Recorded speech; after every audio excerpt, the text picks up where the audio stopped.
বৰাবৰ ছাত্ৰছাত্ৰীসকল আজি আমি আলোচনা কৰিম অনুশীলনী 13.1 দিয়া প্ৰশ্ন 5 পৰা সমাধান কৰিম। এৰ আগৰ ভিডিওত আমি প্ৰশ্ন নম্বৰ 4 লিখি কৰিছিলো, যদি চোৱা নাই হেতু চাই লবা। 5 নম্বৰ প্ৰশ্নটো দিয়া আছে আমাৰ এটা গণক আকৃতিৰ বাকচৰ প্ৰতিটো কাষৰ দিক 10 সেমি আৰু আন এটা আয়তীয় ঘনক আকৃতিৰ বাকচৰ দিক 12.5 সেমি, প্ৰস্থ 10 সেমি আৰু উচ্চতা 8 সেমি। কোনটো বাকচৰ পাৰ্শ্ব পৃষ্ঠগালী বেশি আৰু কিমান বেশি, আৰু আমাক দিয়া আছে কোনটো বাকচৰ মুঠ পৃষ্ঠগালী কম আৰু কিমান কম। এটা আমাক দুটা বাকচৰ কথা কৈছে, এটা হৈছে ঘনক আকৃতিৰ বাকচ আৰু আনটো হৈছে আয়তীয় ঘনক আকৃতিৰ বাকচ।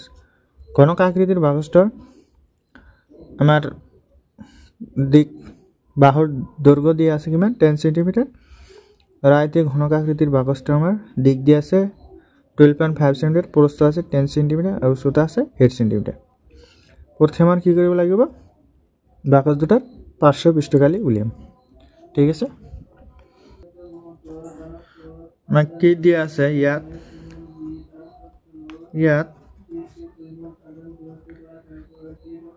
ঘনক আকৃতির বাকচটোৰ প্ৰতিটো বাহুৰ দিক আমাক কিমান দিয়া আছে 10 সেমি। ঠিক আছে, আমি সূত্রটো কি পাইছিলো, ঘনক আকৃতির বাকচৰ পাৰ্শ্ব পৃষ্ঠগালীৰ সূত্ৰটো কি পাইছিলো 4a²। ঘনক আকৃতিৰ বাকচটোৰ পার্শ্ব পৃষ্ঠগালী কি হব 4a²। এইটো আমি লিখি দিছিলো প্রথমটো ক্লাসত, এইটো সূত্র 4 থাকিল আর এ আমি কিমান পালো 10, 10² হব। 4 10² করলে আমার কিমান হব 100, তো 4 এর লগত 100 পূরণ করলে আমার কিমান হব 400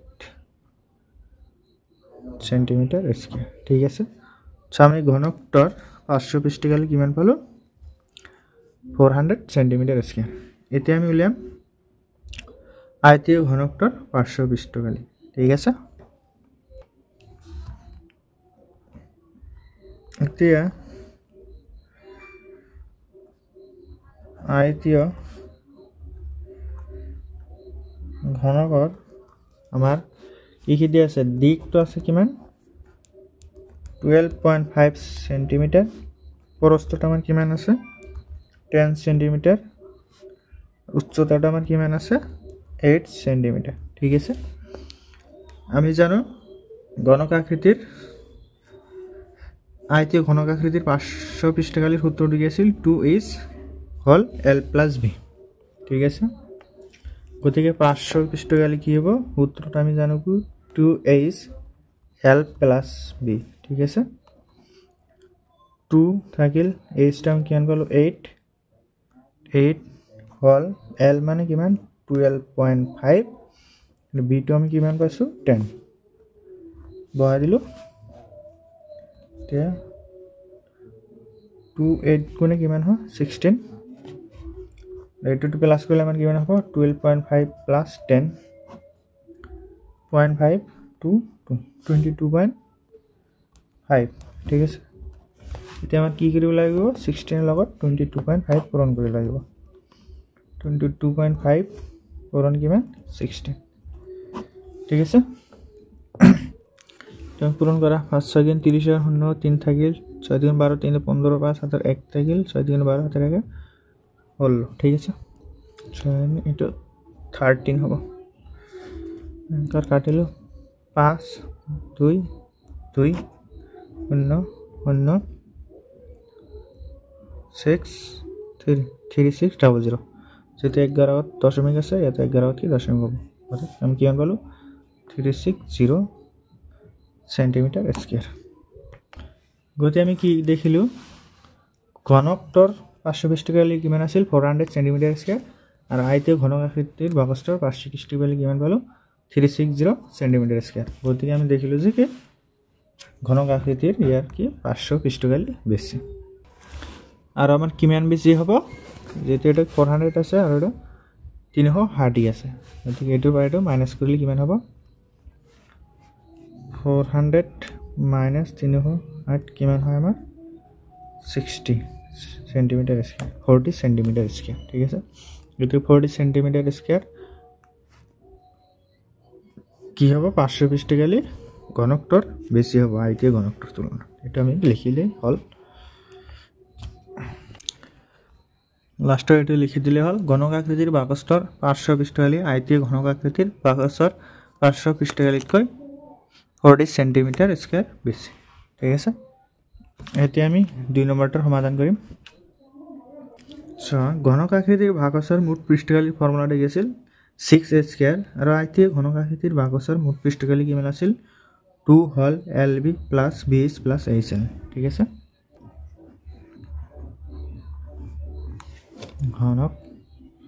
ঘনক আকৃতির বাকস্তর মুঠ পৃষ্ঠকালি কি হ'ব 6a স্কয়ার 6a মানে কিমান আছিল আমাৰ 10 স্কয়াৰ হ'ব 6 10 স্কয়াৰ কৰিলে আমি কিমান পাব 100 6 লগত 100 পূৰণ কৰিলে আমাৰ কিমান হ'ব 600 সেন্টিমিটাৰ স্কয়াৰ ঠিক আছে আৰু আমাৰ কি হ'ব আইতীয় ঘনক আকৃতিৰ বাকস্তৰ মুঠ পৃষ্ঠকালি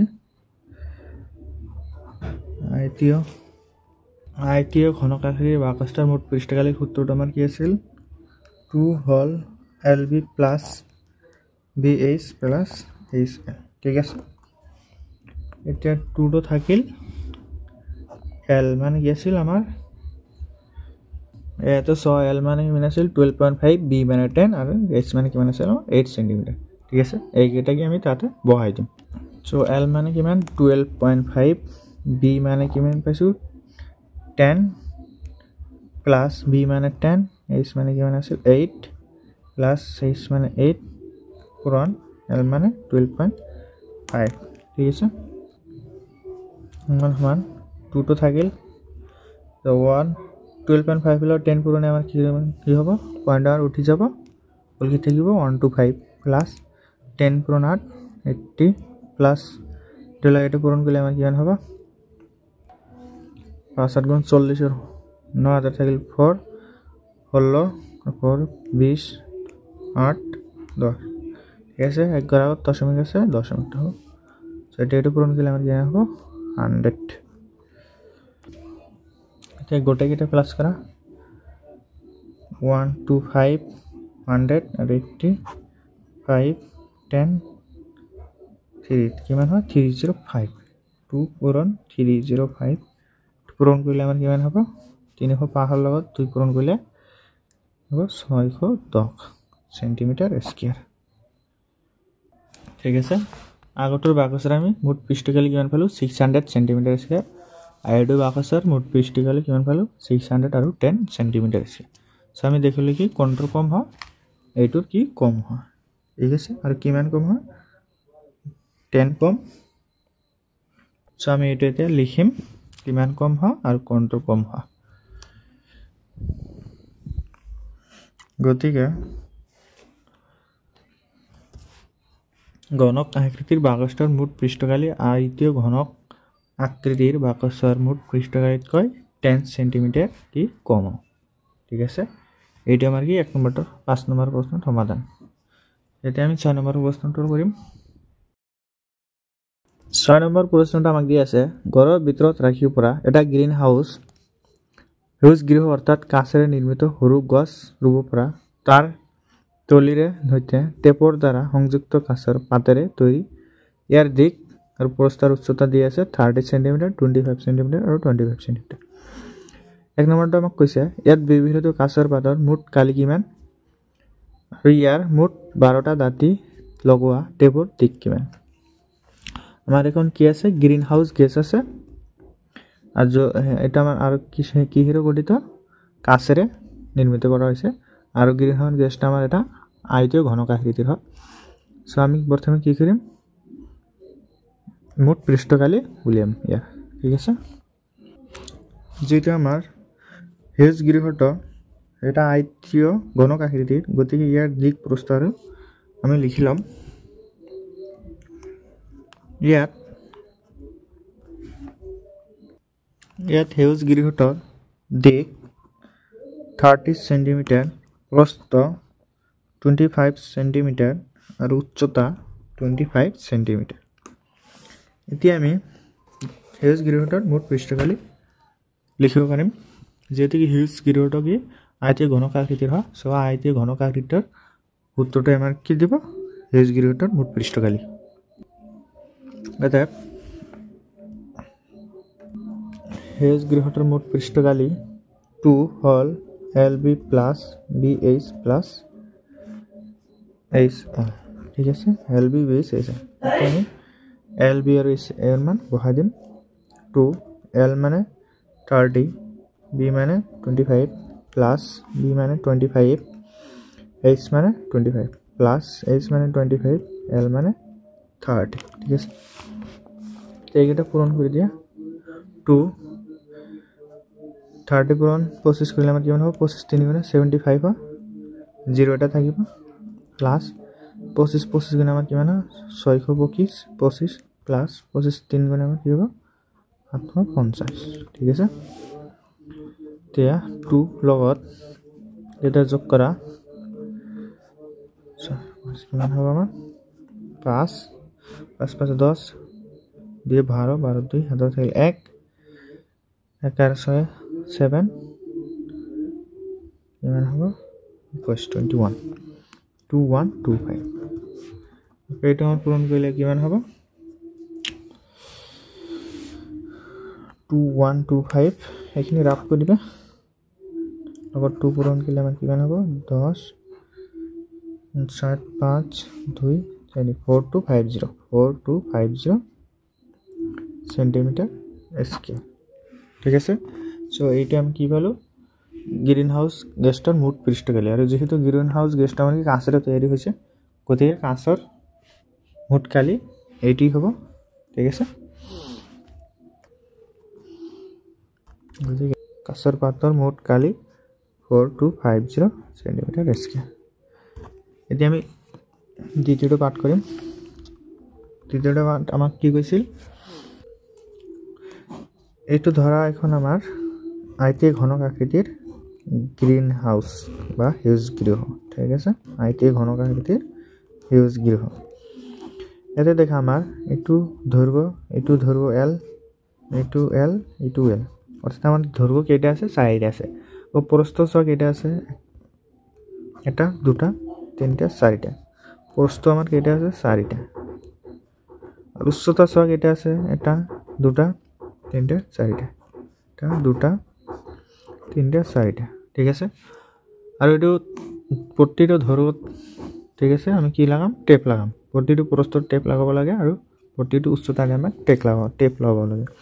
সো আমাৰ টেপৰ মুঠ দৈৰ্ঘ্য কিমান হ'ব, সেটো দেখা ইয়াত 4টা আমাৰ কি আছে দৈৰ্ঘ্য আছে, 4টা কি আছে দৈৰ্ঘ্য আছে, ঠিক আছে। আকৌ 4টা কি আছে প্ৰস্থ আছে, আকৌ 4টা উচ্চতা আছে। সো এটা আমাৰ হ'ব কি মুঠ টেপৰ দৈৰ্ঘ্য। এৰ পৰা 4টো কমন যাব, আমাৰ অকল থাকিব L, B থাকিব, ইয়াত H টো থাকিব, ঠিক আছে। এইখিনি আমাৰ হ'ব কি টেপ যেটো লগাম হেটোৰ কি মুঠ দৈৰ্ঘ্য। এতিয়া লিখিম মুঠ 12টা দাঁতিত লগা টেপৰ দৈৰ্ঘ্য আমাৰ কিমান হ'ব 4 × L + B + H, ঠিক আছে। এতিয়া L, B আৰু H মান বহাই দিলে হ'ল। L মানে কিমান পাইছিলো 30, B মানে 25, আকৌ H মানে কিমান 25, 4 এইটো প্লাস কিমান কিমান হ'ব 80, 48 মানে কিমান হয় 32, অর্থাৎ কিমান হলো 320 সেন্টিমিটার, ঠিক আছে। এটা আমার কি টেপর দৈর্ঘ্য, এটা আমার কি সমাধান।